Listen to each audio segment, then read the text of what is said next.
Q 95, 95, 95, 95, 95, 95.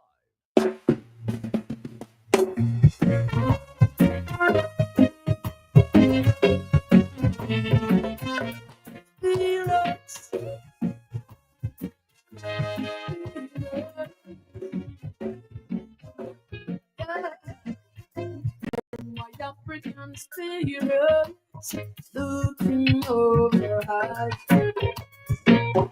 Oh, my African spirit, guide and protect.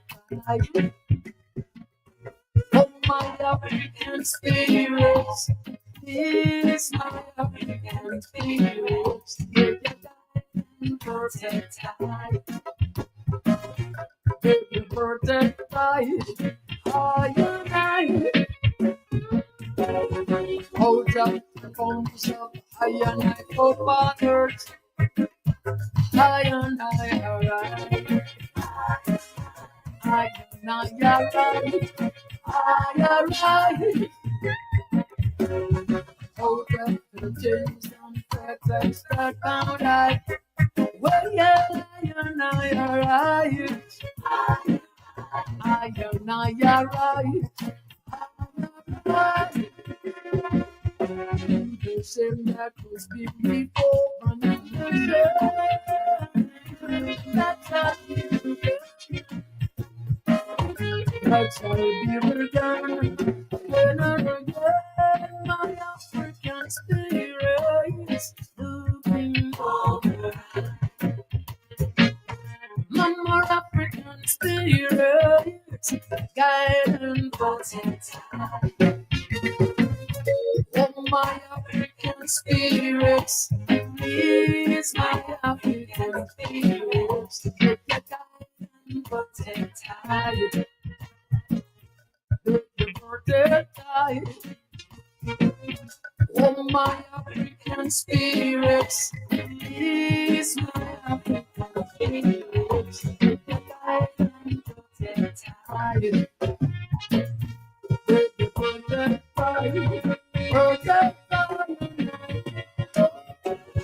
Hold up the ashes of my ancestors. I and I arrive. I and I arrive.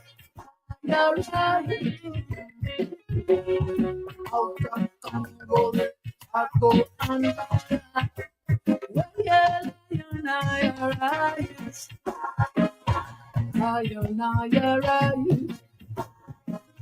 Make it rotate like mighty thunder everyone. You are the Lord. Oh, you are. You said that it's been before, and you said that should be again. I'll be again. Oh, my African spirit looking over. My African spirit guide and protect. Oh, my African spirits, yes, my African spirits, give your guide and protect.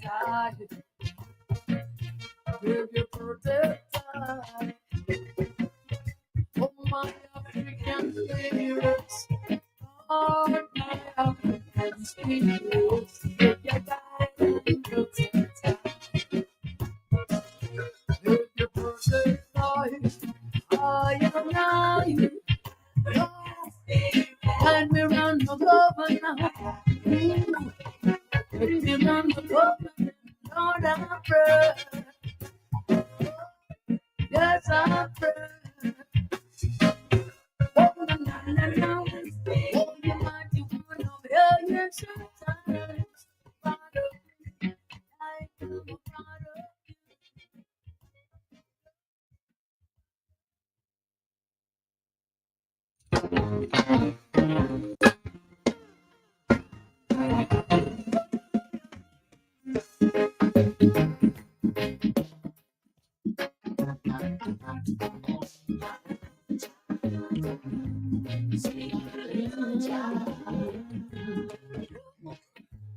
Don't try to deny me because of the color of my skin.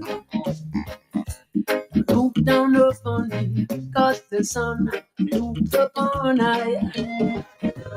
Yet I'm discriminated just because for proper I can me. Oh, discrimination couldn't bring you change.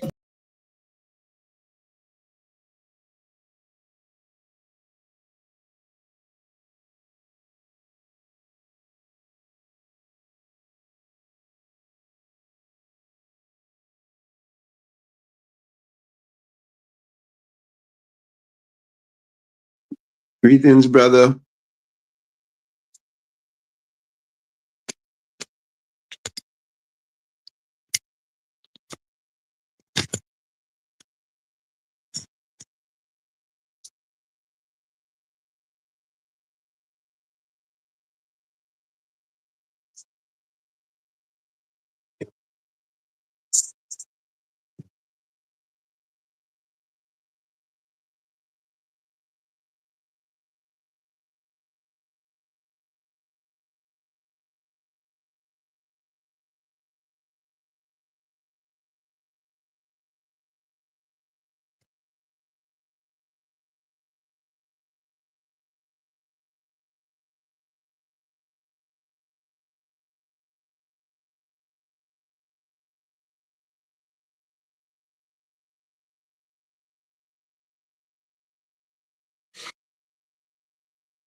You hear me?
Brother Richie,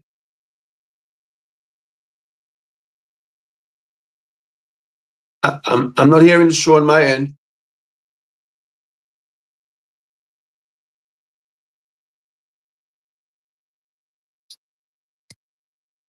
Can you hear me?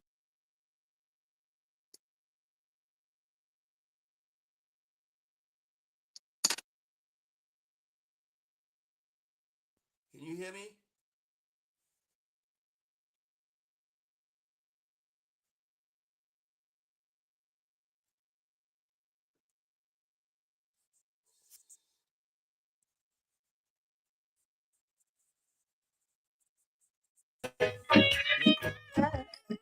murderers no affection.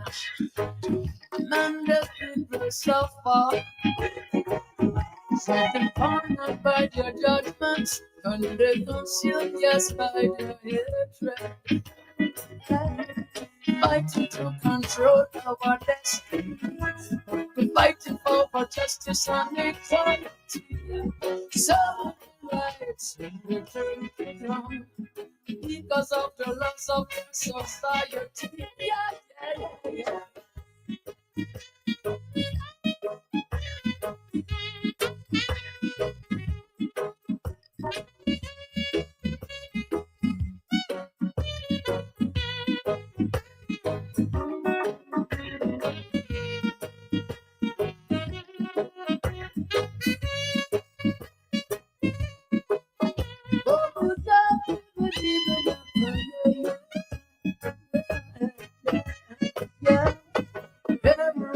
Driving, like your best and something. Ooh, they can come in space. They can keep from them. Oh no. Worry about the pretty things you hear them say. Them say. Don't trust the enemy, can't trust no friend. Yeah. She'll be working on the dark of the night.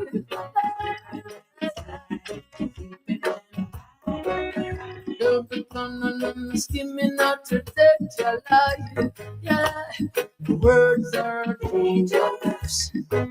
No, their words are dangerous. Don't set your trust in man. Don't set your trust in man. Don't set your trust in man. Don't set your trust in man. The views expressed during this program are not necessarily those of Wise Q95 FM Radio. Wise Q95 FM Radio has not been able to independently verify the factual correctness or the allegations and statements made during the course of this program and cannot vouch for their accuracy. Therefore, Wise Q95 FM Radio will not accept any responsibility or liability for the statements or allegations made in the course of this program.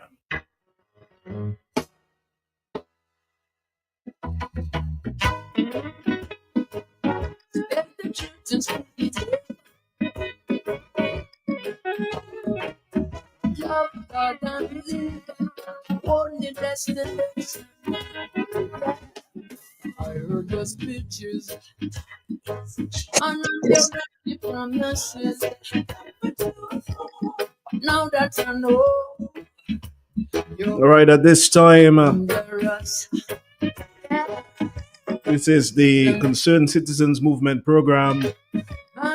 Your host, Zed Lloyd, is on the line and will be joining us in a few seconds.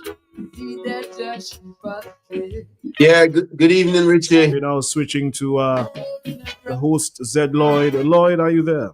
Yes, I'm here, my brother. Thanks for holding the fort for us. You know, Lofty's tied up. One of the brothers gonna come in late, so that's how it is tonight. But we're gonna do what we gotta do. Yeah, thanks for the Nasio and keeping us alive. Good evening to the audience. This evening, we really wanted to shift away from the political spectrum and deal with the spirit. We wanted to have a spiritual conversation tonight. Monsignor John Lewis was supposed to be joining us, but he's in St. Lucia and something came up, and so we had no time to make changes in terms of guests on the program. I think when we look at what's happening in our country, this last week has been, very testing and very problematic and very troublesome, very sorrowful also. And something happened in the course of the week while listening to Kyrie FM and watching some stuff on Facebook. And I saw regular Dominicans, good, righteous people, honest people, folks I know. I saw them laughing at, policemen beating people and getting shot and just laughing away because they were treating it as politics. And that bothered me. It bothered me. It said that we had reached a place as a country that we could not make a distinction between compassion and humanity and politics. So people who are normally good people, church-going people, honest Christian people, were actually in a state of enjoyment, over the agony of others. And I think when a nation reaches that point, then you really have to step back and ask yourself a question. Something's wrong. Something's wrong. Like no matter what political side of the fence that you're on, you should be able to make a distinction in an hour of agony, in an hour of tribulation, in an hour of unrest, to say, well, this is right and this is wrong. Even if you don't support what your people are engaged in, even if you don't support what's going on, but at least you should be able to have that identity within yourself, that sense of humanity within yourself, to say, you know what, I can't support this. I can't laugh at this. This is not politics anymore. And so I think we as a nation, we've arrived at a very troubling place. And so I wanted us to just leave the politics aside for the next 2 weeks. We're going to have 2 sessions. Monsignor Jonas will be with us next Friday. And really just talk to each other as human beings, as children of God, children of a common creator, as Christians, people who believe in one God, people of faith. I think when we arrive at this level where people are in a state of fear, a state of panic, there's a sort of trauma hanging over the nation, I think the material conversation, it holds no weight anymore. And so we really need to explore, where are we as a people? Where's our spirit? Where's our spirituality? Where's our sense of God? Is it alive, or is it just, a vocal conversation? Are we just going to church? Or are we really people engrossed and emboldened in a sense of Christ? And I think, Dominica, at this juncture, there is an absence of Christhood amongst us. An absence of Christhood, because within the chaos, we as children of God, we should be able to rise above that chaos and comfort each other and reach out to each other and speak out on behalf of each other. And there is that absence. There is that absence, and there is something. I mean, the Spirit of God is supposed to be a spirit that overcomes fear. And when we live in that sense of fear and being afraid, then we have to ask ourselves, as to where are we on this issue of faith? Where are we on this issue of God, and our stance on it, and our understanding of what faith means in our life? In the Old Testament, there's this aesthetic of God that comes through the empowerment of human beings. And when our faith is tested, when our lives are in trauma, when we feel most travailed, we need to go back into that space and not just access God from a distance, but see God as within. See God as within, something that strengthens our soul and makes us be able to stand up and say, I can face this. I can face this. And I think at this juncture and this hour in our country, we're at that kind of place where we have to go deeper than the material, deeper than the politics, deeper than the political parties, deeper than our leaders of politics, deeper than that camaraderie of political affiliations. We have to go to a different place. We have to go to a different place. And tonight, I want to explore the biblical aspects some with you and share, a view to this aspect that I hope that can empower you to gain some strength and some comfort, in this time of trouble and worry and that apprehension that exists because of political persecution and what's going on in the country. Over this last week, the people who are supposed to uphold the law have placed us in a sort of position of almost calamity, and I'm sure that it's not righteous, it's not righteous. The law and righteousness are not always in sync.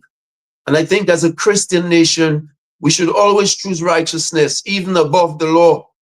Because if the law is righteous, we and the law will be in sync.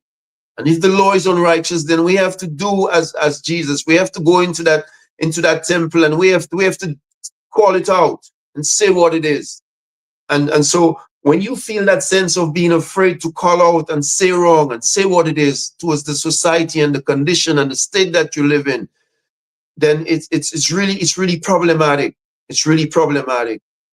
God in aesthetic begins as spirit. It begins as spirit. And the Bible and the books of God are really those things that we use to humanize that spirit of God. We have stories that tend to give God human aesthetic, human aesthetic, in how we can humanly reflect God in our lives.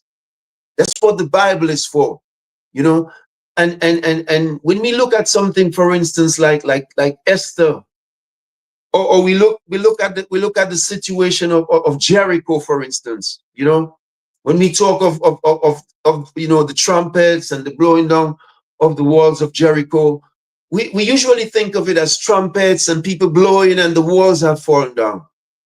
But we have sometimes to take the aesthetic and bring it into our own situation.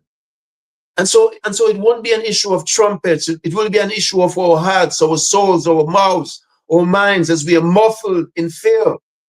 And we have to go within, and we have to feel empowered in that spirit of faith that we still have to be able to blow that wall down, to rise, to get off of our feet, and to not be afraid. And I think tonight, what I really want us to capture and to really feel is that all is not lost. All is not lost. Even in this persecution and this arresting of our friends and good citizens, all is not lost. All is not lost. That spirit of God that unites us in righteousness and in faith and in doing what is right. Now is its time. Now is its moment for us to show it in our lives, become more resolute and more resilient. Now is the time when we have to look at each other and put our differences aside and come together as children of God. See our commonness. Forget these colors and these flags. See our commonness of humanity, our commonness of love, our commonness of compassion, our commonness of forgiveness.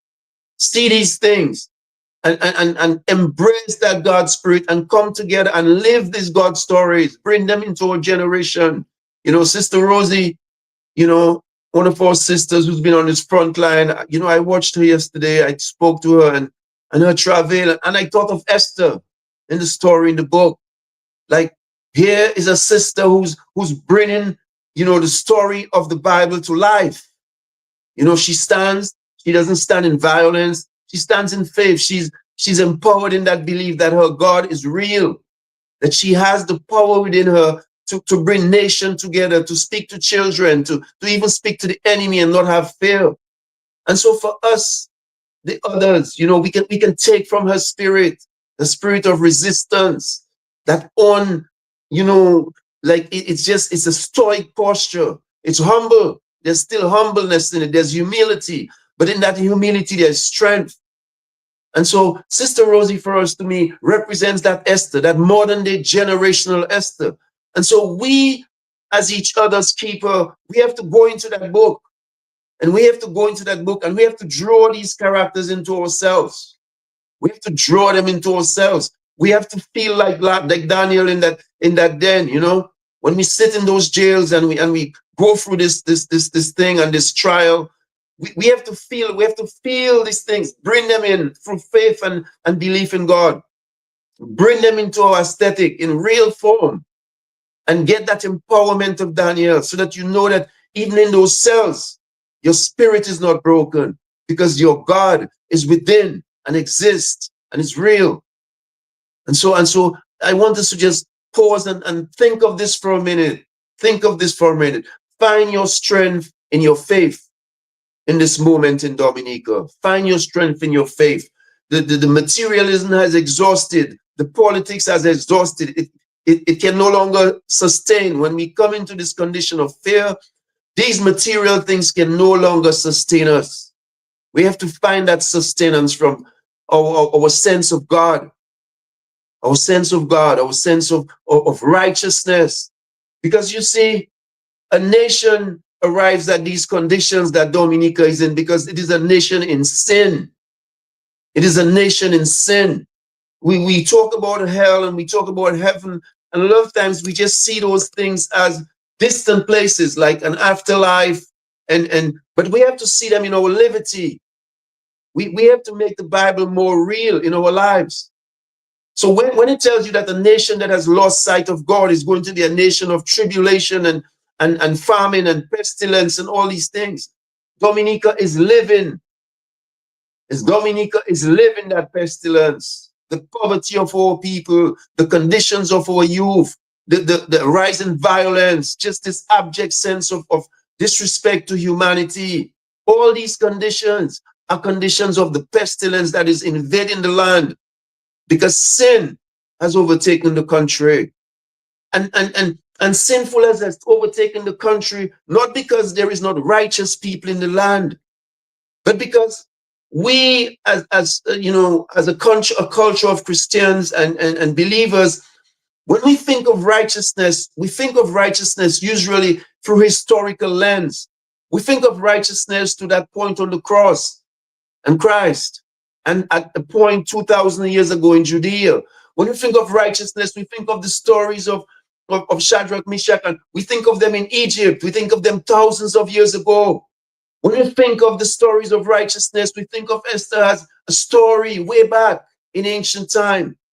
When we think of those stories of righteousness with Noah, and we think of those stories of righteousness with, that point where you're calling about the flood and faith, we think of those things as thousands of years ago.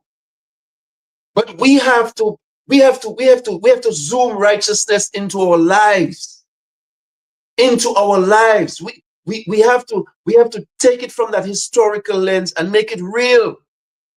And it is because we treat righteousness so distantly, so historically, that the righteous people, as many as they are in their country, are not changing the country. Because we do not see righteousness as an act in real time. We see it as going for forgiveness for our sins. We see it as salvation later on in our life after death. But we need to see righteousness in a more immediate sense of our liberty. Of our liberty. We have to make it a part of our life. Our life. We have to see our travel as the cross. We have to fall and rise 7 times. You understand? We have to be replicas of the stories in the Bible, in our situations and our liberty and our country and nation. Because unless we become these characters, unless we reflect these aesthetics of empowerment of faith and this overcoming of evil, righteousness will not prevail in the land. So the righteous being silent, the righteous being quiet, the righteous being coward, it results in only one thing, an empowerment of evil in our homeland. My brothers and sisters, I'm not on the ground with you. I feel you. I'm there with you in spirit, but I know it's a different thing being right there and being distant. But I think being distant allows me an opportunity to be less overcome, to be less traveled. And so I think it is my duty to use that extension and being away from to provide this message for you today. Let us bring back God to being real in Dominica. We do a lot of preaching. We have all these gatherings. We talk about removal of the devil and all of these things. But I am telling you, the real power in righteousness is when you actually do righteousness. Not when you speak about it, not when you think about it, not when you pray about it. It is when the Spirit of God overwhelms you in a manner that you are uncontrollably in that state of righteousness, that you are forced to act righteously. You're forced to act righteously.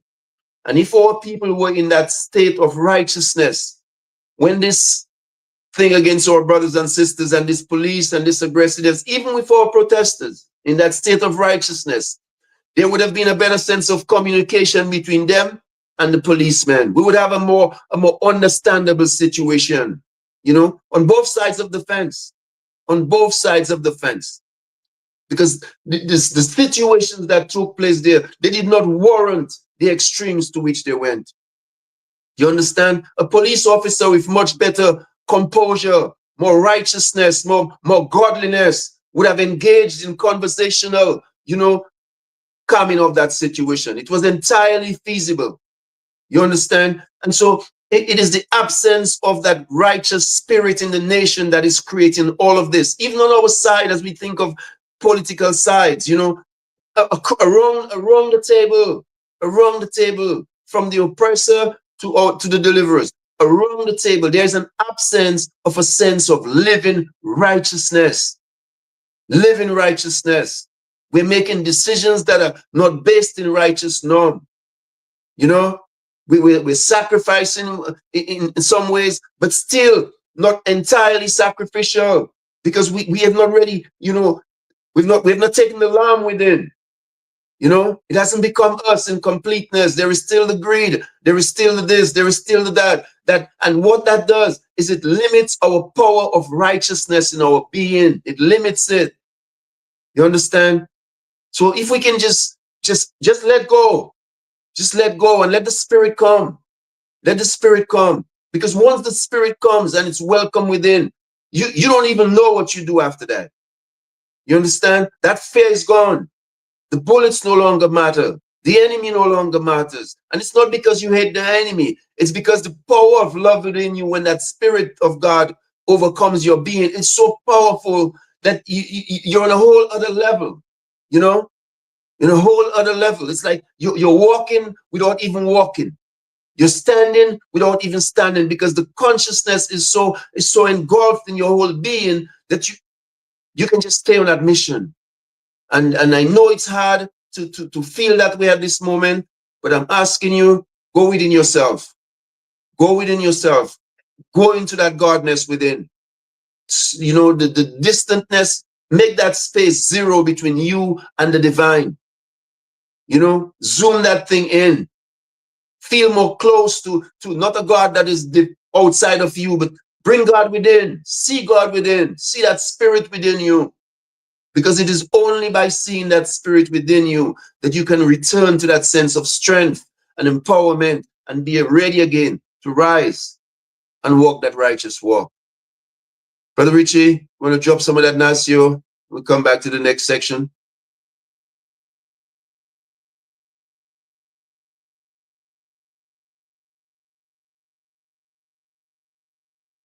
Brother Richie, can you hear me?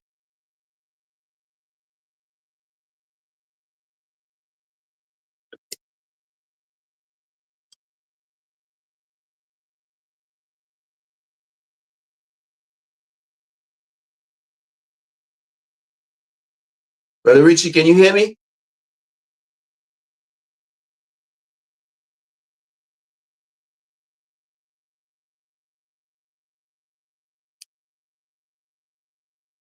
All right, Richie's not there, so we'll continue the conversation.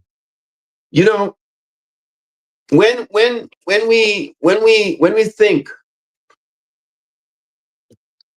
we think of spirit, of spirit, we see an absence of physicality, and we see some sense of invisibility, something that we cannot comprehend and cannot see. But we need to start seeing the Spirit in each other. We need to physicalize Spirit in our humanity. And because it is when we start seeing each other as living spirits of God, that a sense of respect and compassion will exist towards each other. So unless we begin seeing each other as elements of God, as aesthetics of God, aesthetic of that Spirit of God, unless we start doing that, it will be very difficult for us as a nation to come back to a state of balance and respect for each other. And I think we're at this juncture where it is critical that we arrive back at that sense of spirit as reflections, reflections of divinity when we look at each other. Because if we do not capture that, if we do not come back to that aesthetic, the hate will increase. The hate will increase. And so it will be very hard for us, even after a political change, for us to come back to a sense of balance and humanity and compassion amongst each other. It will be very difficult. And so I want us, as we go through this juncture, to bring that Spirit of God, see it in each other, see it in your brother and your sister, see it even in the police, see it even in the police.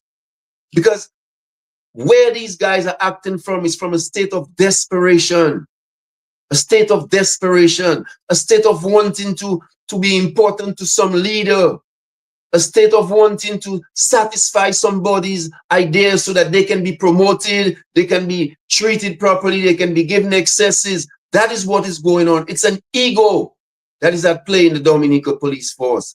And one of the things that when it comes to the ego, that most deals with the ego is faith. It's faith. Ego is one of our greatest sins, our greatest of sin. It may be our greatest of sin, the whole aesthetic of the ego. Because what it does is it brings you into a state that you're more than, and when you start thinking of being more than, it automatically means that other children of God are less than you. And you could see that in the attitude of these policemen. For that moment, they lost sight of common humanity. They lost sight of common humanity. And so I think right here at this point, as patriots, as Dominicans, I don't even want to address this as patriots. I really want to address it as Dominicans, because I think the problem is across the board. It's across the board.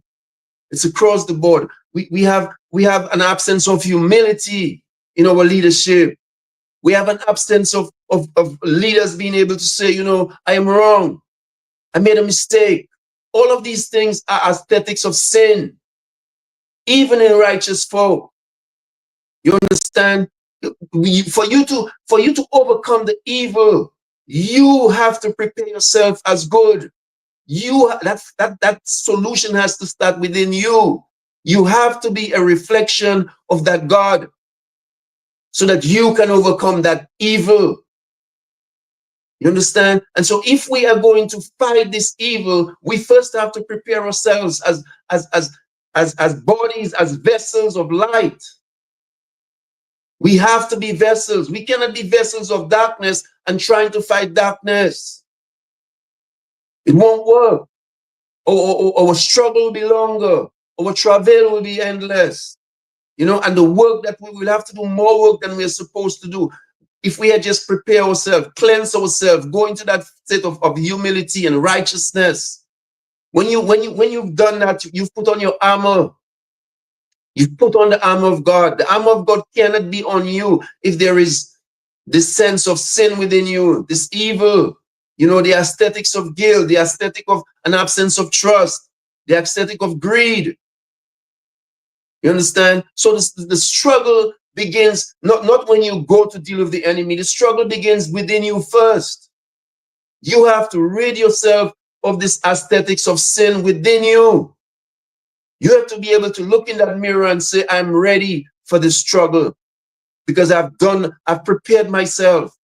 I've asked for my forgiveness. I've reached out to those I need to forgive and asked for forgiveness from those that I need forgiveness from. And we need to do that. We need to do that. Because unless we do these things, that movement that we're going on, it's not entirely a righteous movement. And the level of demonic constructs that we're up against in that country because of the desperation of a leader, it requires us to be righteously honest as we go on this walk to overcome this madness. And so I want to call upon, all our people out here who really want to make Dominica better, who want to take it to a better place. You first have to deal with yourself. You first have to deal with yourself. Because unless you deal with yourself, all we're doing out there is making noise. You see, if everybody had dealt with themselves, Wednesday would have been a different experience in Dominica. A different experience. When you come to the enemy in righteous form, you don't even need violence to deal with the enemy. That righteous form just disempowers the enemy. There's fear in their eyes, even with their guns. And you know why there's fear in their eyes? Because when they deal with you, you have no fear. You have no fear. That's what the stories in the Bible are for, to tell you that when you walk in faith, you overcome the enemy. But you don't overcome the enemy because you're waiting on God to come to do it for you. You overcome the enemy because you are a reflection of God. You are God's reflection. And we have to, and that's why I say when we've been taught faith in historical perspective, like something that has been, and we believe something that has been, but we need to move from the has been, and we need to believe something that is here, that is here. And when we start treating God as something that is here, then we are in that empowerment of God. Because when you start treating God as something that is here, you become that God vessel. And these stories, that spirit and that strength that exists in these stories, they now exist in you. They now exist in you. You can walk on that fire. You can walk on that fire. Because your consciousness has control over your physical. The physical is the final state. And so when you come into God consciousness, the physical is under your control. The discipline, that is how you make that walk from sin to less sin and on to righteousness. It's a walk, it's steps. And as you go up those steps, that sinful nature of yours becomes minimized and minimized and minimized. It's not a moment. It's not a moment. I know we go to the church and we go at that altar but after you've come from that altar, you have the work to do. That's why you go to read the book and you pray and you seek strength and guidance, because it's a journey. It's a journey. And so when we are in struggle, we have to go through our personal journey before we can overcome the struggle that we enter in. You have to fast and pray. It's not just going out there on that protest. You have to prepare yourselves, the foods you eat, the prayers you pray, the thoughts you think. All these things are part of victory. Because if you don't prepare yourself to be able to be victorious, you will not be victorious, even as you claim God. You see, because God, if you're in righteousness, God is always with you, because you're a permanent vessel of God. So you don't have to wait for God to come, when you're in that righteous state, because if you are in a righteous army, that mission that you're going on is completion. God is there. There's no waiting on God to come when you're in the righteous state, because you are a vessel of God. And so one of the things that we do a lot of times as Christian people is we use this term of waiting on God, and God will, and God will. But we are the ones holding back the power of God. We are the ones holding back the power of God. What has been happening in Dominique over the last 25 years has been happening because righteous people have been just praying. Righteous people have been just praying. The evil is there. The this is there. They see it all. But the choice they make is a choice of prayer. And we conceptualize prayer as an aesthetic of kneeling and praying to God. We do not see prayer as something that we have a part to play in it other than praying. We have to become part of our completion of our prayer. We need to see ourselves actively in our prayers. If you're praying for health, your responsibility, you have to work with God. So you have to change the nutrition. You have to put different foods in the fridge. You have to cook differently for that prayer of health that you're praying for to become a reality. You understand? God depends on you, just as you depend on God for the changes in your life. Because even if you're praying to God and you're not making the changes that enables those changes in your life, it is very difficult for God to fulfill your prayer, no matter how much you pray. And we think of God in magical terms as Christian people, and magical terms, and that's part of the problem. God is not magical. God is not magical. The Spirit of God is your inspiration. You have to take that Spirit of God and go and apply it. That is where the magic is. Because unless you become magical in mindset and action and spirit, you are limiting the magicality of your belief and your faith. You have much more responsibility in your relationship of faith than you've been taught. Much more responsibility. Because remember, the journey of God is from spirit, humanization of stories in the book, and the redemptive. 3 stages. That's the whole process of faith. The Spirit of God, the humanized stories so that we can understand God in human terms, and the redemptive. And so the redemptive is entirely on you, That's why it tells you, if you're not living the righteous life, there's no redemption. You understand? So it's you, You have to make that choice to become a vessel of God. You understand? It's not just prayer. You have to make that choice. And when you become that God vessel, you are no longer waiting on God because God is with you. God is with you. You are a vessel of God. You're carrying God everywhere you go. So when you become empowered in the Spirit, you're no longer in these conversations of waiting on God. You are ready to do God. And as we go through this struggle, I want us to really understand this aesthetic. When you walk as a righteous army, the walls will be blown down like Jericho. When you walk as a righteous army, you will walk over the fire like they did way back in Pharaoh. When you walk as a righteous army, you will do the things that people find unbelievable to do.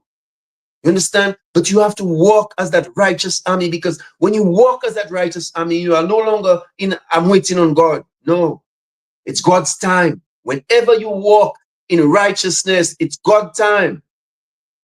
It's God's time. So in that humanity, righteousness is not being is not existent in Dominica, because the people who think in that consciousness of righteousness are waiting on God.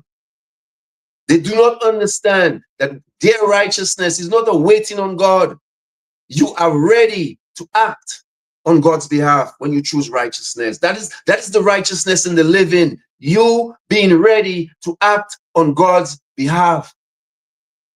And that's what's missing in Dominica. This is what is missing in Dominica. That's why the evil prevails, because we keep praying, but we pray in fear. Whenever the Christian waits, it's because he's praying in fear. Whenever the believer waits, it's because the believer is praying in fear. When you have that thing within you, man, that power, you don't wait no more. You're ready. You're ready. You're ready to go forth and strike that unrighteous consciousness in the nation. You're ready. You understand? And so I think it's important that we come into this new understanding of faith. We need to make faith more generational, more real, more real. We read the Bible, we quote the Bible, we quote the stories, and even our pastors need to accentuate more generational context to the Bible. That is why preaching is an interpretational philosophy. It's for them to take that context and bring it into our lives in real time. In real time. You understand? So if we can make faith more immediate in our existence, God will be more immediate in our existence. The satanic and demonic will fade away. They will just scatter. They will just scatter. So I say, as we move forward in this struggle, our prayer is important. Keep praying. But we need to stop seeing prayer as just an act of praying. We need to realize the physicality to prayer. The physicality to prayer is our responsibility. So we, in this relationship of praying to God, need to take more responsibility than just opening the Bible and considering that we have prayed. When you get off your knees, That prayer has other parts that you have to fulfill. That prayer has other parts, other responsibilities on you that you have to fulfill. You understand? You have to fulfill those things. So like I said, what is holding back God's time in Dominica is righteous people. They are the ones holding back God's time in Dominica. God's time has long been there and ready. It is how we believe. It is how we perceive God. We perceive God in distantness and historical tones. That is not the power of the Spirit. The power of the Spirit is immediate and real. It's there. It's existent. It is just you. It is just you. You are the only limiting factor in Dominica, because you have not embraced the idea that God is an active God in your life, that the Spirit is active in your life, and that you have the power to overcome this evil. Not futuristically, right now. Right now. And unless we embrace this consciousness of thought in terms of our faith, this mountain will just keep growing. It's been growing for 20-something years, and it will just keep growing and growing, and more people will keep praying and waiting for God and saying it's God's time. The people are the voice of God, and so the people can ensure that it's God's time. And I think in this extreme situation that we've come to, it's a lesson for us. It's a lesson for us. It tests your faith. It tests your faith. And can you rise to the occasion? Because you have to rise to the occasion, you know. God cannot rise to the occasion for you, because God has given you everything. Everything is there in you. But if you are not ready to accentuate that power that is within you in that godliness, it will never be accentuated. It's we that have to solve this problem in Dominica. And the more empowered we are in terms of our spirituality, the less violent it will be. The less violent it will be. I remember when I studied, nonviolence, and Dr. King, and Dr. King talked about, when your enemy is most empowered, the most powerful weapon that you have is nonviolence. The most powerful weapon that you have is nonviolence. If you look at the situation in Palestine, for instance, all the time the Palestinians were fighting back, we kept calling them terrorists. We never looked at the situation, they're terrorists. You notice the difference? They have now chosen non-violence. The movement has become a non-violent movement. They've embraced the philosophy of Dr. King. And you see what happens? No matter how powerful the enemy is, the whole world starts to realize the empowerment that is in your non-violent stance to problem solving. And I want us to see that in Dominica. There's tremendous power. When you're most traveled and most trialed, you think of hitting back. You think of picking up the gun. You think of, I'm telling you, when you're most traveled, Dr. King shows it very eloquently. It is at that moment that the power in non-violence is most potent. The extremities, you see how the world saw the extremities of these policemen. You see how they came, you see how the whole world had a different idea of Dominica, a different idea. They saw the oppression. We've been trying to talk it to them, but it came out. You understand? It came out. If we had gone there with guns, if we had gone there shooting up the place, it would be a different story internationally. But because we as righteous citizens went on a righteous stand, you see what happened? The evil got amplified and it got shown to everybody, the whole world. And that is what when I studied that, I understood there is no more potent force in struggle than non-violence. But it needs mass. For non-violence to work, you have to get together peacefully in critical mass. And that is where we have to move forward in the next stage. Because this oppression that is being meted out on our people right now, there's a reason for it. There's a reason for it. This institution of governance realizes that it's on its last stand. And what it needs to keep existing is to make us feel afraid. And so all these things you see happening there, and these imprisonments, there's one thing at hand. They know there's no case to win. They don't care about cases to win, because any lawsuits against them are going to be repaid by we ourselves, the citizens. We, in a sense, we are double victims. We are hurt And it's still us and our taxes that are going to have to pay for our hurt. Double victims. You understand? So these guys don't really care. They don't really care. You understand? But we, when we gather in critical mass, we overcome that fear.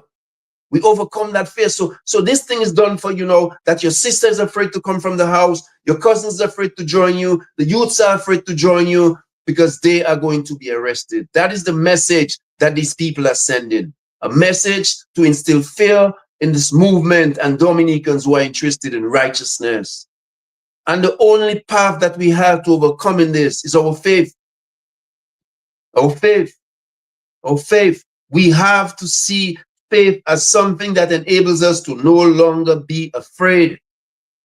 No longer be afraid. Understand? And when we come into that aesthetic, we'll be able to stand up again. If we were in that state already, mentally and spiritually and consciously, we would have already walked to that police station. We'd have presented ourselves. We'd have said, "Here I am. Arrest me. Arrest me. Here am I." That is the power of righteousness. When you study the stories in the book, that's what you see. You say, "Here am I. I'm here. You don't have to come look for me. I'm here. I want to be arrested." Because your stance is a righteous stance. And you see, those kinds of things, it disempowers the enemy. You see, because when you run away and hide and they know you got your fear. The fear has overtaken you. But you see, when you stand up after you've prayed and you said, "Yo, we walk into that station today. Yeah, we walking on that enemy today. We walking in God. And unless we come to that state of consciousness, we will not win this battle. Because we're in this demonic war. And the only thing that can defeat this demon is the power of our faith. It's the power of our faith. It's the only thing that can defeat this demon. You understand? It's not a physicality. It's an empowerment of our physicality where you really see it's coming there physically, but we are on another plane.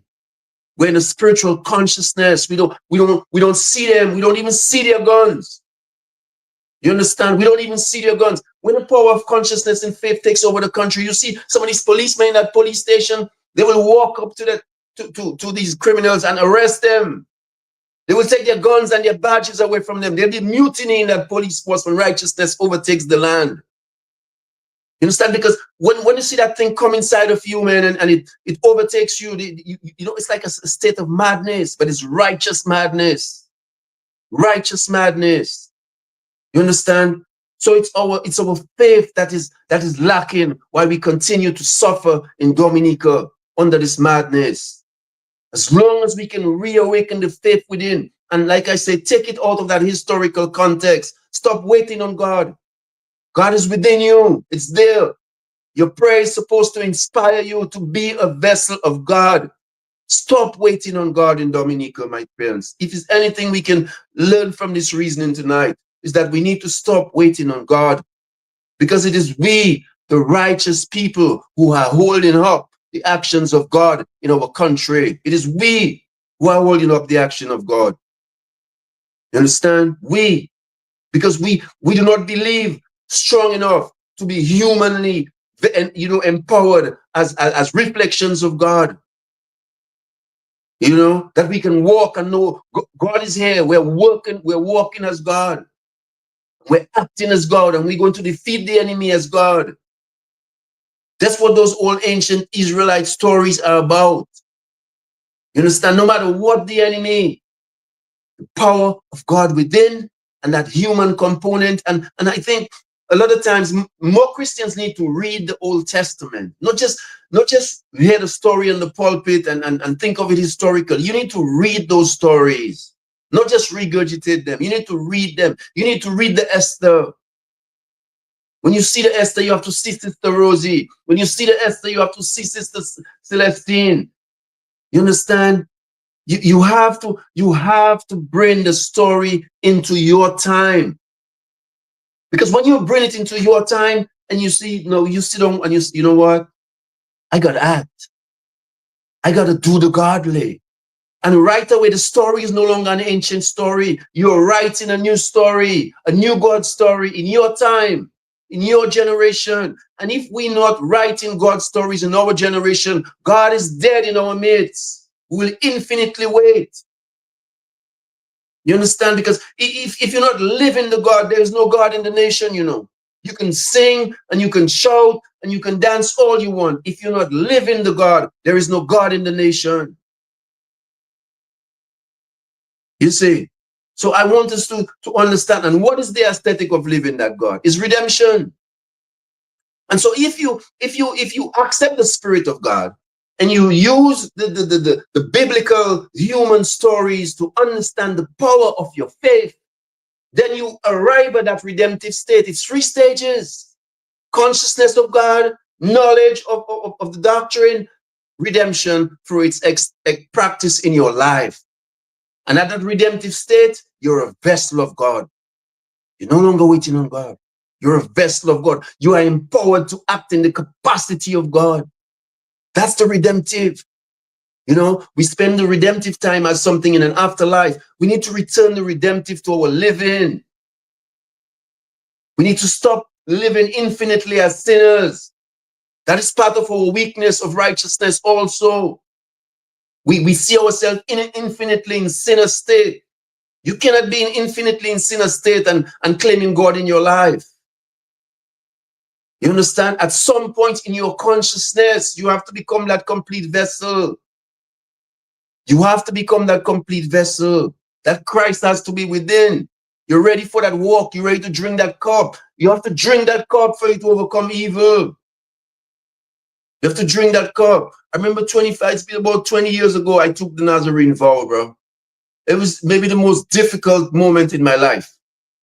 You know, you meditate and prepare. And when you take that Nazarene vow, you know, you take a vow of piety and give up materialism and all these other things. It's, you know, but what that vow does to you is it changes your physical outlook on life.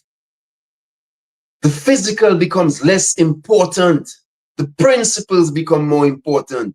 The spirituality becomes more important. You know, the way you process problems becomes more important. You know, the ego gets subdued. It is very important. But most importantly, you lose fear. You are able to speak righteously to anyone, authority or non-authority, anyone. And that is missing in Dominica. That is missing in Dominica. We have a culture in Dominica on both sides of the divide. When you critique, you are chastised and destroyed. You understand? But you have to speak. You have to speak. Because if you don't speak against the unrighteousness in your home, righteousness will engulf the home. If you don't speak against the unrighteousness across from your home, unrighteousness will engulf across from your home. And so our process of righteous speak must not just be on the enemy. It must also be in our house. It must also be in our house. We have to chastise sin amongst us. It's necessary because what it does is it makes our brothers and sisters better. It makes them better. It makes them think about their actions. You understand? And Dominica has this kind of culture where people just destroy you when you speak about sinful nature. And we must not let that deter us. There's power in that speech. That speech transforms. It makes people think. It makes them not commit that sin. You understand? We have to use that power. It's not the other side and the other side. No, it's not always the other side. Sometimes our conditions is because of our side. Our side. Absence of cleansing, absence of humility. You know, all these things keeps us in the imprisonment and empowers the enemy. And that's why I say when you look at struggle, and Dr. King makes that clear, the struggler has to first be cleansed. You have to cleanse. You have to become that vessel. If you're going to overcome evil, you have to remove the evil from within you first. If you're going on a mission to overcome unrighteousness, You have to remove your unrighteous nature first. You have to address self, because it is only when you address self and you remove that unrighteous nature that you become that vessel of God. Then you're ready to deal with that enemy. And so help me God, that enemy is a problem, because there's no turning back when you start. You understand? And so for us to address this condition in our country, I'm telling you, it's easy. It's easy. Start seeing God as with us. Stop thinking that God is separate from us and we're waiting on God to come and solve this problem for us. Righteousness is a liberty. It's not a belief. As long as righteousness remains a liberty, righteousness is dead.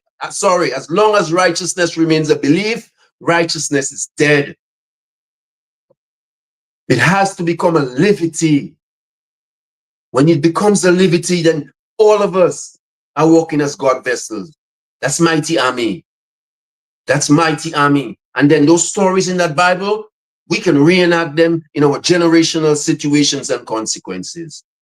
And the same victory in those books is the same victory we'll have in our situation. Because when that righteous army walks, man, it's thunder, it's lightning, it's real thing. Because there is no fear in a righteous army. No fear in a righteous army. Understand? No fear in a righteous army. You know, Brother Farrell, are you there? Can you hear me?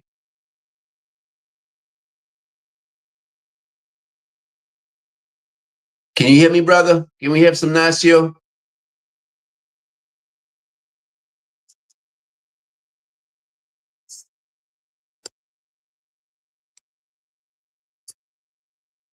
All right. So I want to take us to the redemptive aspect of theology.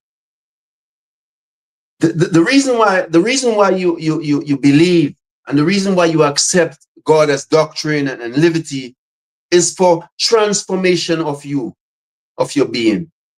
So when you call yourself and cannot vouch for their accuracy, therefore YSQ95 FM radio will not accept any responsibility or liability for the statements or allegations made in the course of this program.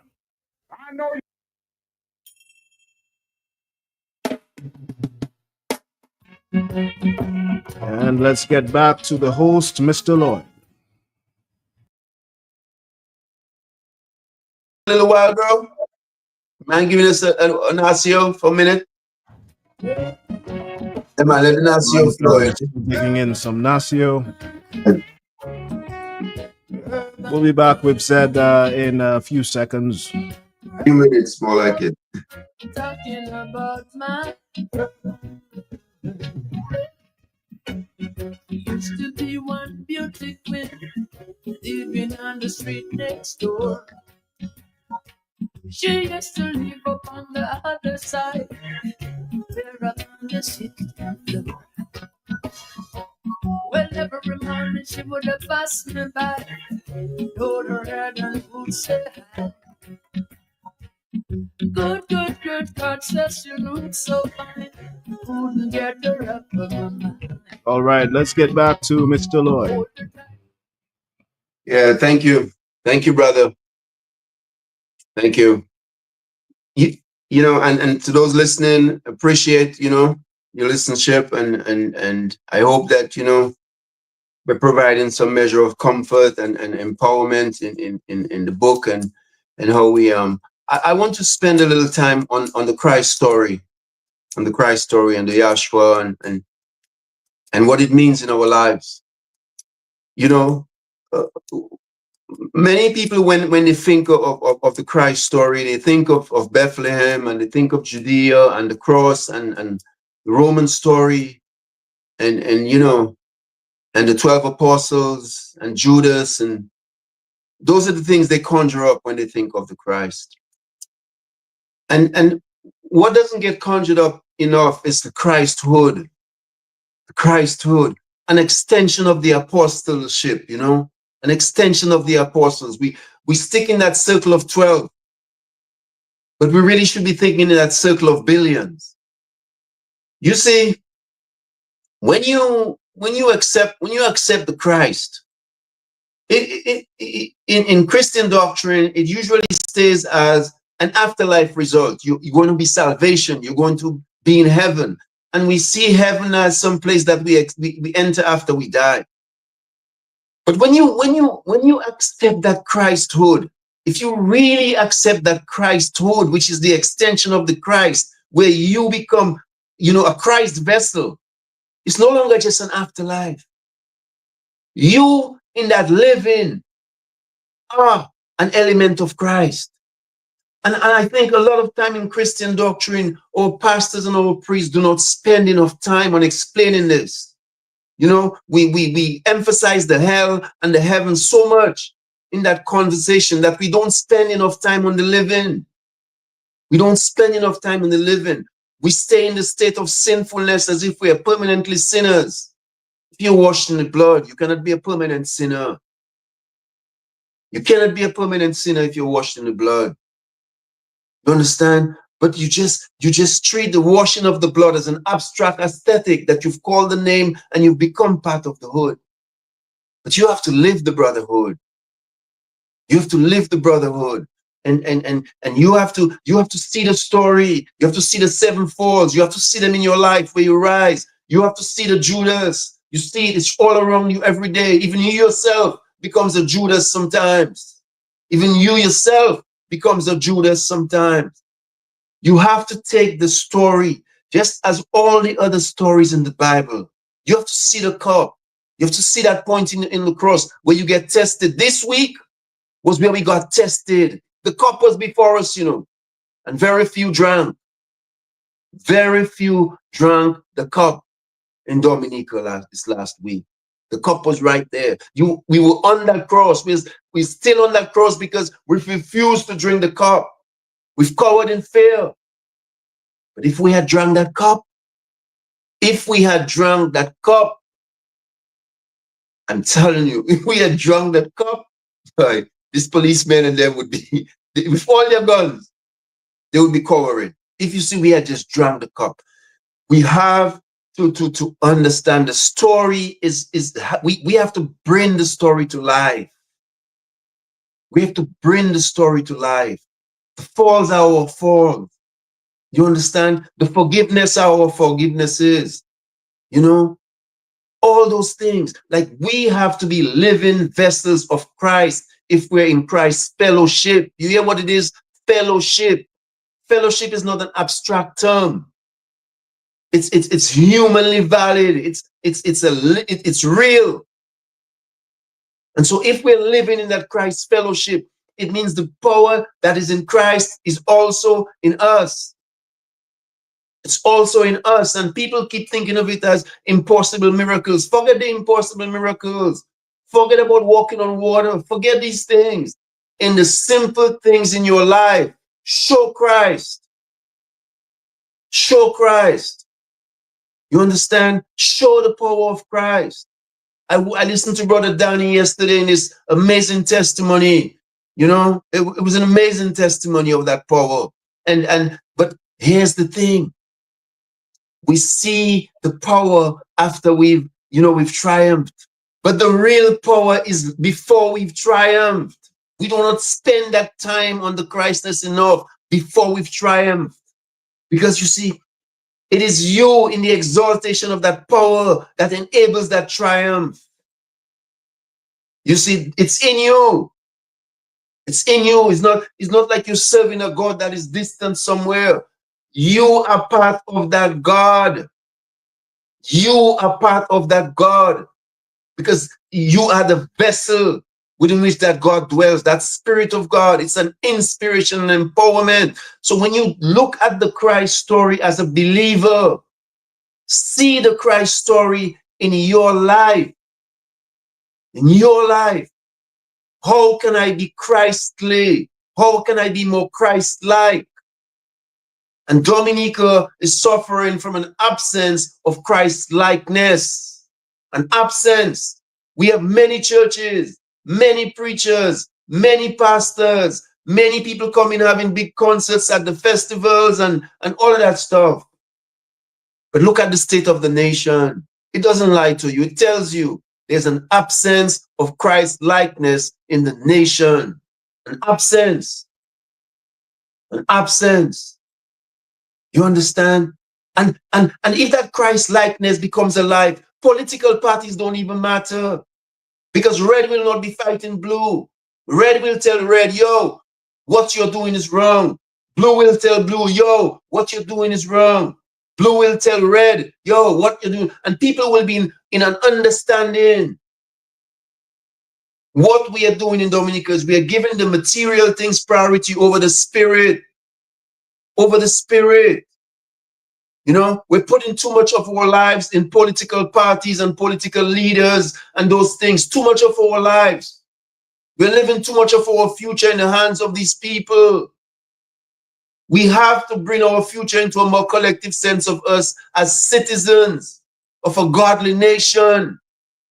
It is the absence of we as citizens taking responsibility for our conditions that these things happen. We have neglected our responsibility as citizens in the processes of our life. You cannot leave these things to other people. You have to be involved in your process. And if you read the Bible properly and study the God doctrine, it tells you that. It tells you that. Because you see, if the nation is in godly conscience, it will choose godly leadership. The reason why you have unrighteous leadership is because the people are living unrighteously. All of your travails are a reflection of your state of sin. There's nothing, it is all the same. All your travails are reflections of a state of sin. A state of sin. Because as long as we as a nation of believers make that choice for God and righteousness, a lot of these things that we're experiencing in Dominica will disappear. It will disappear. People will no longer vote on whether I like you or not. They will vote on whether this person is righteous and good for the nation. We will choose righteous leadership. You understand? We will sit people down who do not practice righteousness and you know what I mean? We will talk to each other more openly and more real. You understand? And we will be able to take critique from each other without that reactionary kind of concept of hate. When you are in a righteous state, even when you're critiqued, your response to it reflects your righteousness. The way you respond to critique tells me what state you're in, you know. It shows what state of consciousness you're in, you know. When you're in a consciousness of godliness, your response to critique is entirely different, you know, than when you are not in a state of consciousness and godliness, you know. Because when you are in a state of godliness, you accept critique. You don't resist to it. You don't fight it. You don't demonize it. You accept it. And you use it to make the changes and ensure you do not repeat those things. You're humble. You understand? All these things are elements of that.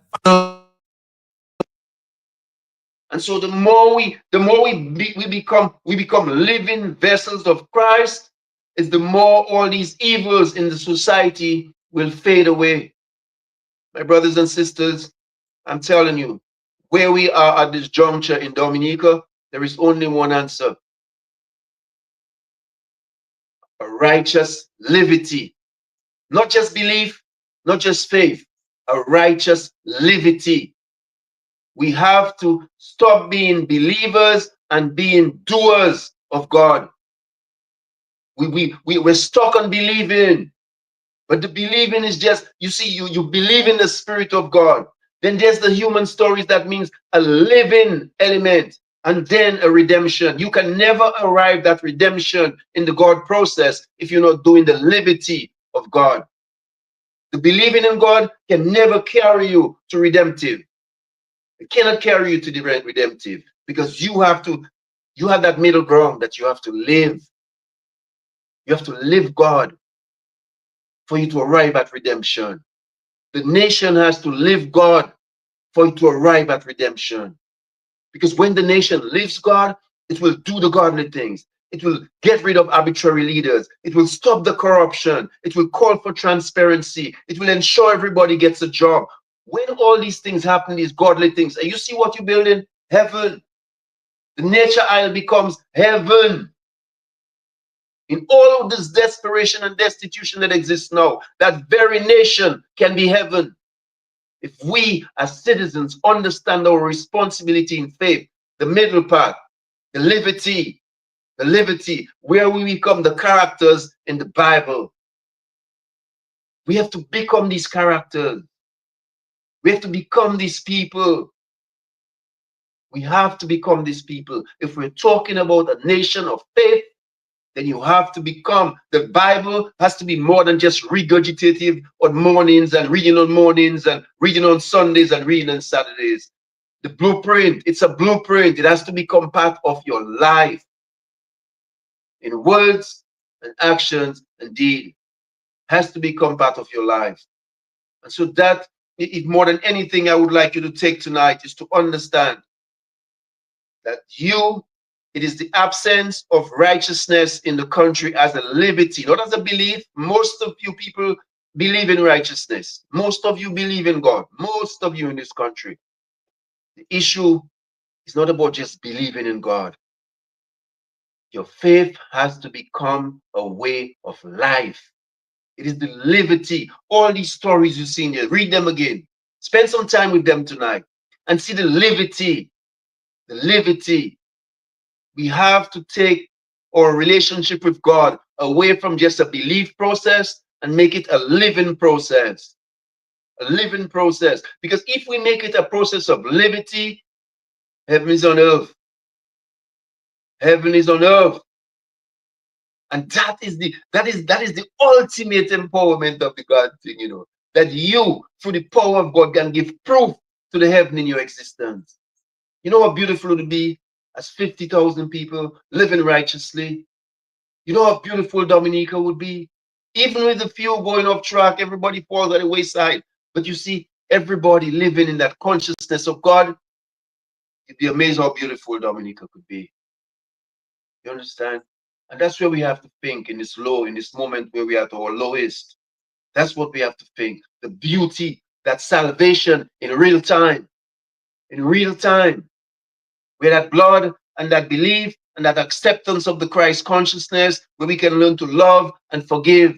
Love and forgive. Love and forgive. Anyhow, that becomes our mantra as a nation. It's over. Roosevelt is done. It's done. Evil leaders are done. Disrespect is done. You understand?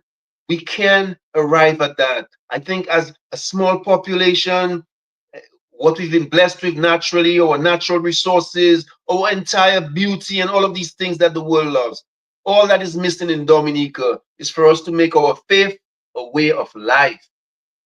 A way of life. Because by not making our faith a way of life, we are limiting the power of God in our country and in our lives. We are the limit. It's not that you're not praying hard enough. It is that you're spending too much time on your knees and not enough time after you rise in the God thing.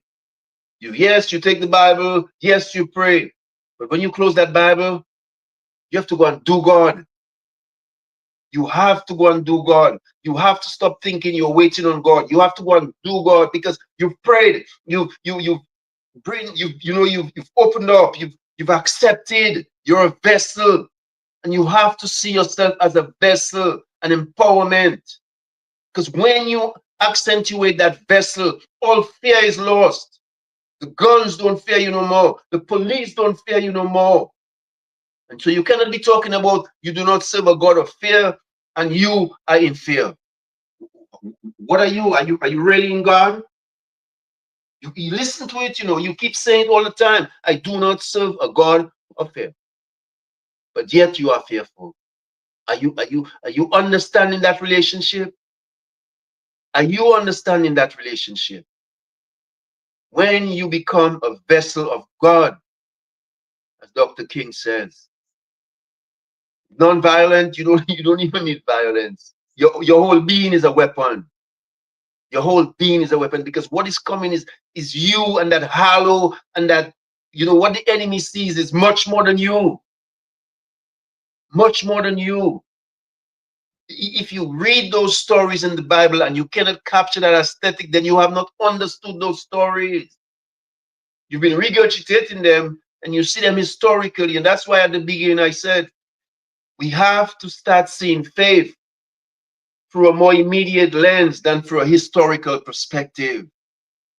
Our aesthetic of belief has to become a more generational existence than a historical perspective. We have to become generational iterations of our stories of faith. That is where the power of God becomes alive and real and existent. You cannot be believing in abstract. As long as you believe in abstract, you're just in a belief. You're just in a belief, and there is nothing wrong with the belief, but the belief is the first stage. You have to complete the picture. You have to complete the picture, because it is when you complete the picture that the power of God really works in your lives. It's when you complete the picture. Let us work towards a more living faith. Let us work towards a more living reflection of God. Let us do those things. Let's complete the real Trinity, which is God the Spirit, the body of God in the blueprint, our Bibles and our things of work, the transformation of our physicality, redemption. 3 stages. 3 stages. Redemption. And the redemption, if the redemption is in the living, then you don't even have to worry about the redemption in the afterlife. Because if you're redemptioned in the living, you're automatically redemptioned in the afterlife. We have to arrive at that redemptive state in our faith belief. As long as you're believing and you remain in a disempowered state, you're still a beggar, an infinite beggar. And I'm not talking about begging for money. I'm talking about a beggar in terms of faith. As long as you remain infinitely begging as a believer, you have not transitioned to redemption. You have not transitioned to redemption. When you transition to redemption, your materialistic poverty does not even bother you anymore. When you transition to redemptive consciousness, you understand? Because the Spirit, the universe provides when you're at that state. It opens your mind, it creates consciousness, it teaches you ways to leave your poverty, it teaches you ways to overcome your problems, it teaches you ways to do the right thing, to do where you have to go. And you see those miracles start taking place in your life. They're not accidental. They're not accidental. It is because you have arrived at a state of consciousness that overcomes the physical in ways that, to people it looks strange. Like, how did you, thought, you heard the book tells you, they use the thing, they say the word was. And I wish we would start change that. I think we should start saying the thought was. You see, because it's the thought, the consciousness, and the power of the consciousness in the individual is a quotient of the power of consciousness in his or her transformation through that process of faith. It's the consciousness. Because once you come into that full 360 God consciousness, it's over. It's over. It's over. You know what I mean? And we use the term anything is possible. I try to be very careful of that anything is possible, because we sometimes do not realize that the impossible is also what's possible, and we also know to realize that sometimes to make those impossibilities, it depends on us. And it is because we do not understand our responsibility in our relationship of faith that a lot of things that we pray for, they do not become a reality. It's not because God has not endowed them to become a reality. It's because we do not understand our responsibility in our prayer. There's human responsibility in our God relationship. It is not a thing that is totally dependent on God alone. There's human responsibility in our God relationship. And without human responsibility in our God relationship, we minimize the power of God in our lives and our situations and our conditions and our country and nation. If we can make that transition to making faith a more realistic aspect of our living, we will see the change. We will see the change. I want to ask you, empower yourself. Pray more, but see prayer as inspiration, not as Lord, just I'm praying for this in that beggar kind of mindset and you're on your knees and you're begging. Stop begging God, man. Stop Mr. begging Lord, God. we have a call. Yes. Go ahead, caller. Go ahead, caller. Could Mr. Blanchard? Yes, you're live. Yeah, go ahead, sister. Thanks for your call. I just want to share a little scripture. It said in Isaiah 55, seek the Lord while he may be found. Call upon him while he is near. Let the wicked forsake his ways, and the unrighteous man his thoughts. Let him return to the Lord, and he will have mercy on him, and to our God he will abundantly pardon. For my thoughts are not your thoughts, or your ways my ways, says the Lord. For as the heavens are higher than, so are my ways higher than your ways, and my thoughts than your thoughts. Why I read that? It is because I heard Mr. Lloyd quoting scriptures and saying about unrighteousness and everything he's saying. But I want to tell Mr. Lloyd, as far as I access he's speaking, but to me, does not pertain to what God desires. He's good, and he has not quote not even one scripture, not even one scripture to tell people. So you see, we have to come. We must be born again, and when you're born again, the old righteousness you have there will, because you say, oh, I said feel rag. So I hear you preaching as I don't know if you hear sermon you're preaching tonight, but I think most of the things doesn't make no sense. Thank you very much. God bless you. My sister, you're welcome to your opinion. You see, born again, sister, if you being born again does not reflect in your physical living, there is no born again in you. You see, what I'm trying to tell you is we have been believing in God through a process of belief. We need to bring God into a process of liberty. You see, even if you claim to be salvation, even if you claim to believe, if you're not in the liberty of God, there is no salvation in you, my sister. There's no salvation in you. You understand? Because it's a living thing. It's a liberty. And unless you transform from that belief to a state of existence as a vessel, then what are you believing for? You understand? If the redemption is not just an afterlife redemption. The redemption has to be in the living. It is only when we become the living aesthetic of God that transformation takes place. You understand? And so you can come with your arrogance and all those things. I understand. When you come to break down barriers, you expect those things. I'm fine with that. You can have your comments. You know what I'm saying? But I am just telling you that when you study God from the ancient to the present, where you see the power of God existing in the liberty of the lives of these generations of ancients is when they become living vessels of God. That is where you see the empowerment. And so you may talk about your belief in God and all of these things. I'm good. I'm good with that. I'm just telling you, your belief has to be more than belief. Your prayer has to be more than prayer. You understand? After you pray, you have to go We have out another and call do coming God. in. Another call coming in. Yeah, man. Good evening. You're live. Yes, good evening.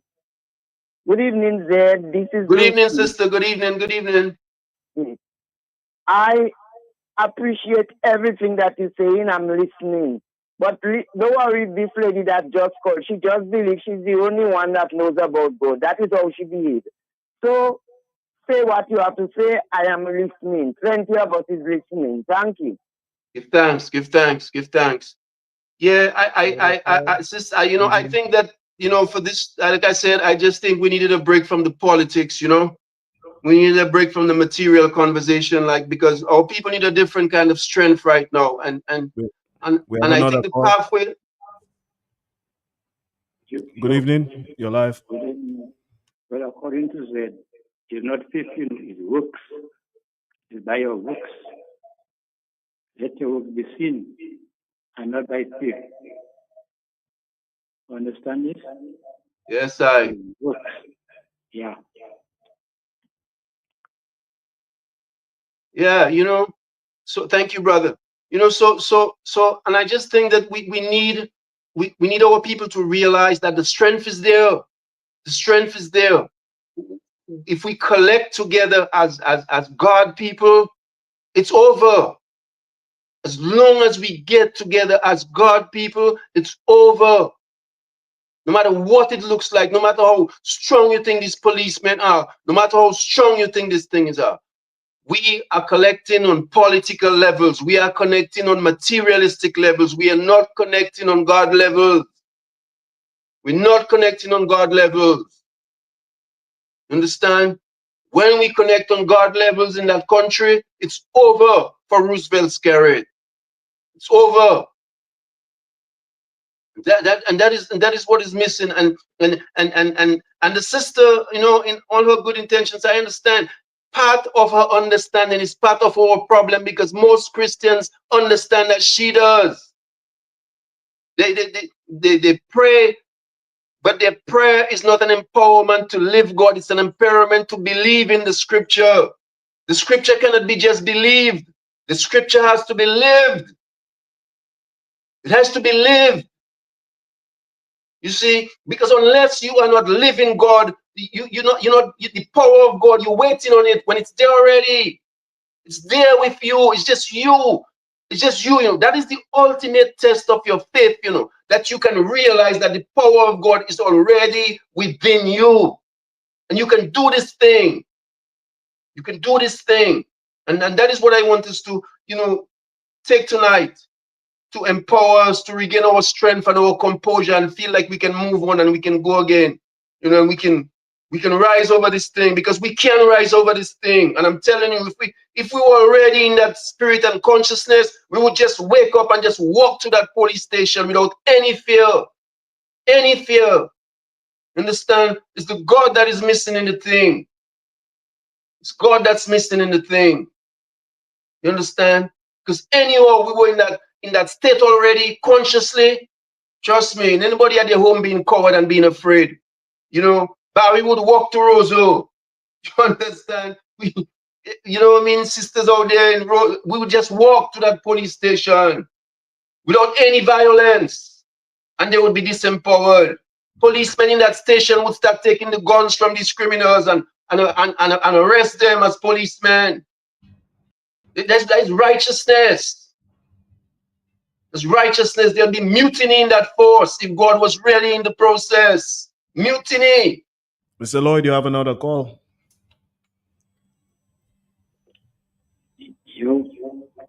In other words, what we say, you have to be a living example where you will respond to. Isn't it?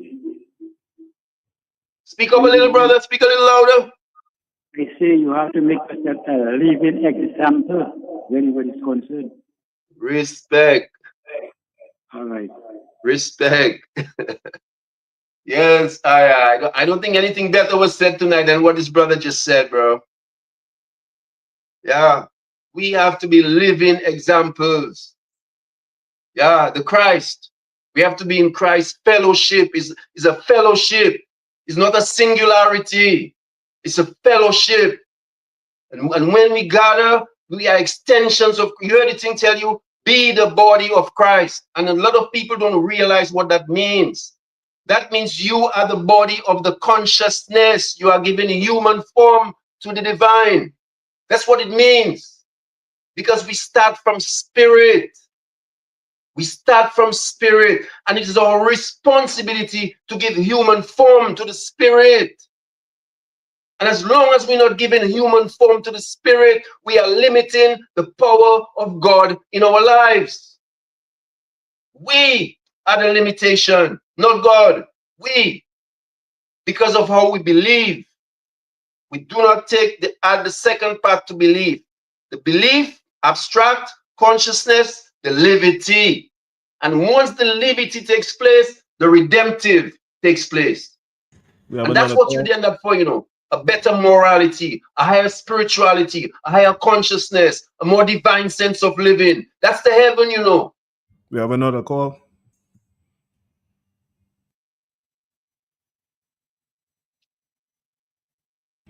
Hello, good night. You're live.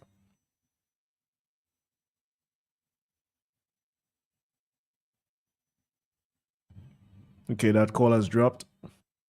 Yeah, man. Maybe you can give us some last year, before we do the last session. Give me a couple, just let the track roll, man, for a while. Then we can.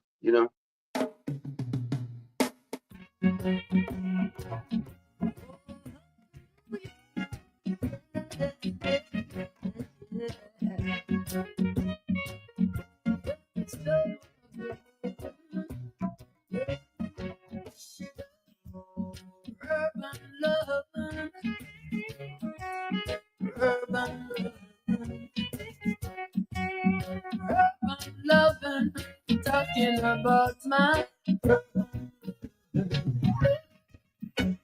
used to be one beauty queen living on the street next door. She used to live up on the other side. Yo, next track, man. Next track, bro. Give us some last year inspiration, man. In the morning she would have passed me by, hold her head and would say hi. Yeah, man. Give us some last year inspiration. Yes. Highly. Heroes.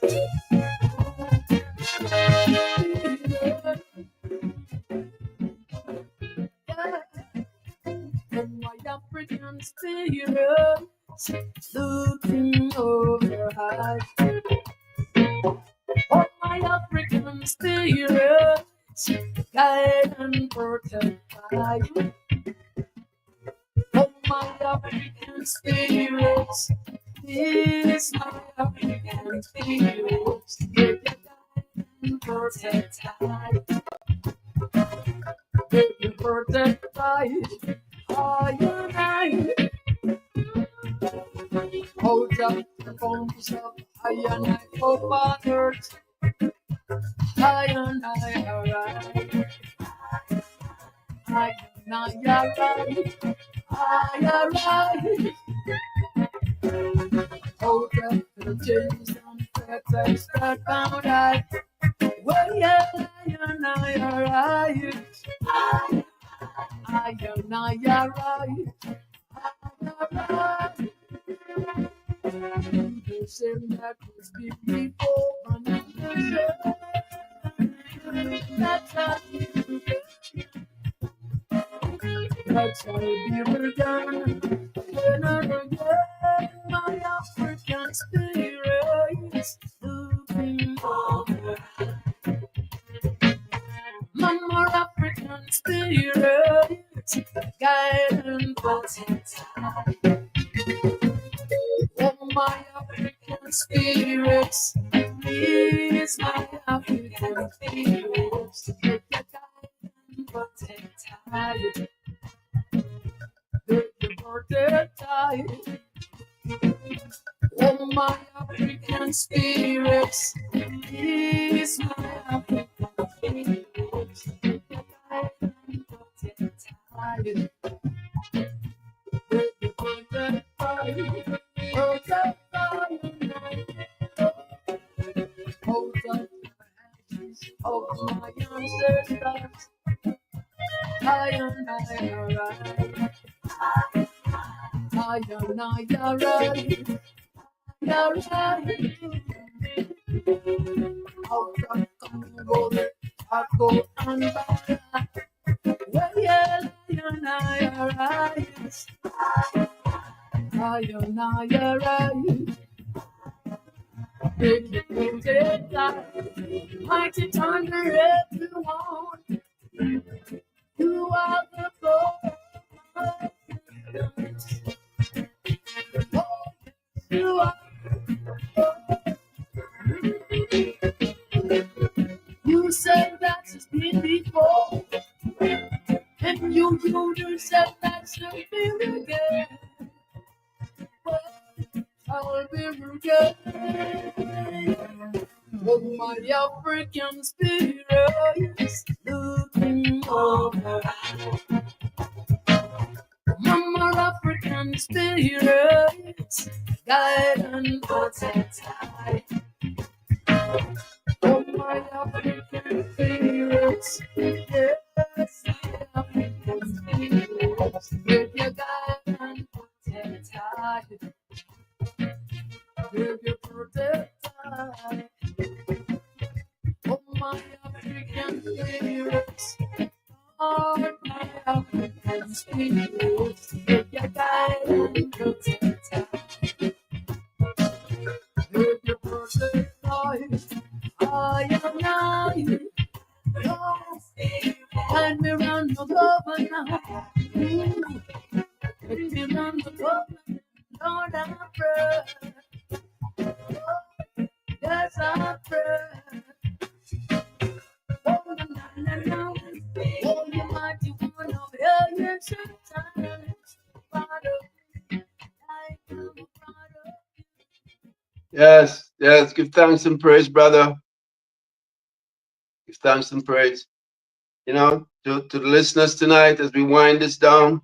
Um, for the last week, I want to thank all those folks who reached out into their pockets, who helped us, who made this thing happen.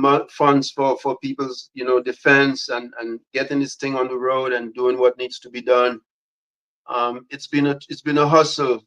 We had to put some things together for you, but the other brothers with the numbers, they've all been imprisoned and it's stress. Celestine under stress, Bosso under stress. So we haven't been able to, because a big part of them and the radiothon is Dominica, numbers. So we have to get these numbers together. But like I say, it's been a week of travel and enough struggle. So have patience.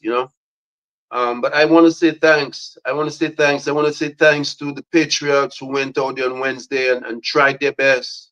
I want to say thanks. We appreciate you. Dominica appreciates you. I want to say thanks to the people of Bowie. Bowie. Yeah, like that there, God is alive. I'm telling you.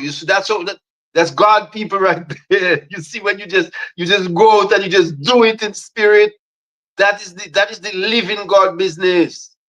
Like no matter what they come with, you're not afraid. Living spirit that. And I want to hail that up because that is testament. That is testament. Sometimes we think of testament as just, a good speech or good, orator at the podium in the church. But Bowie, this last week, there is testament. Testament. You see, as long as you work in collective righteousness, you will overcome.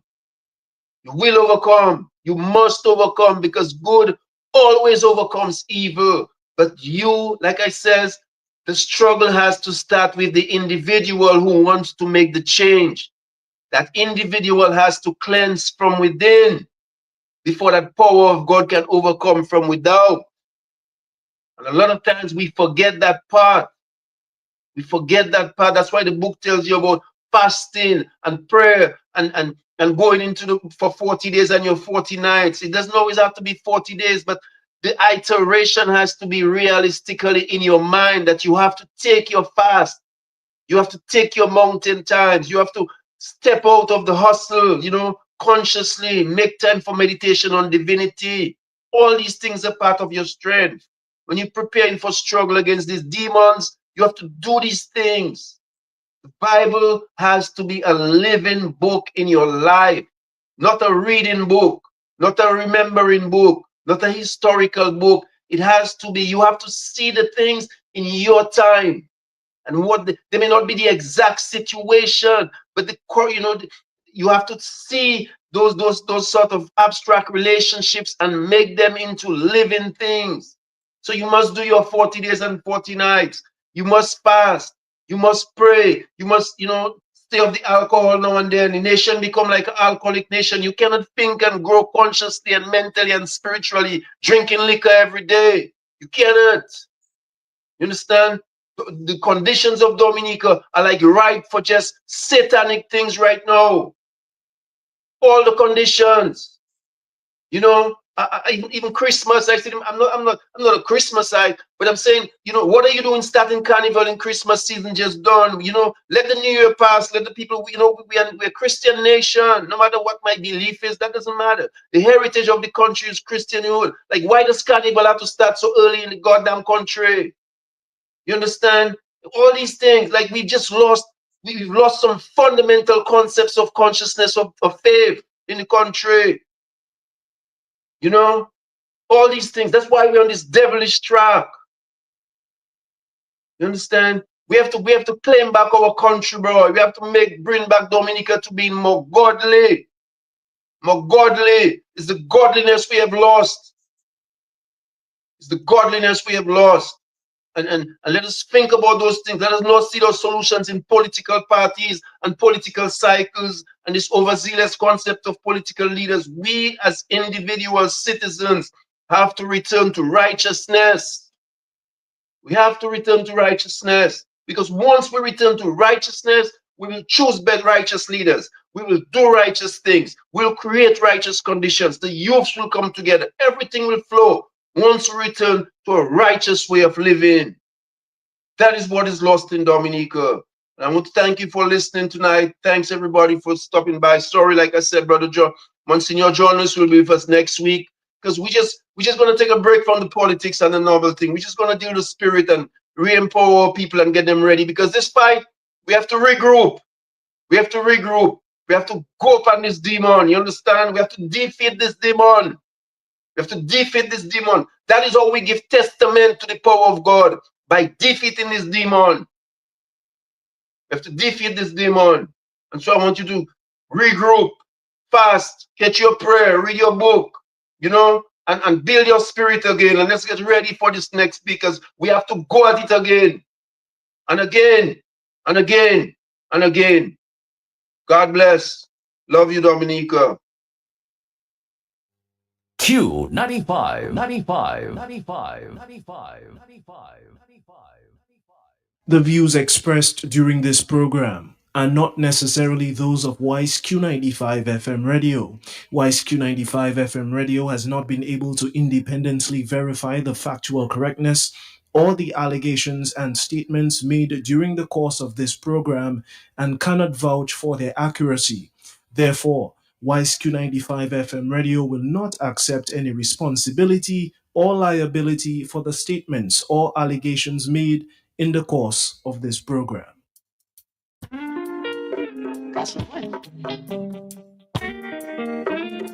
Yes.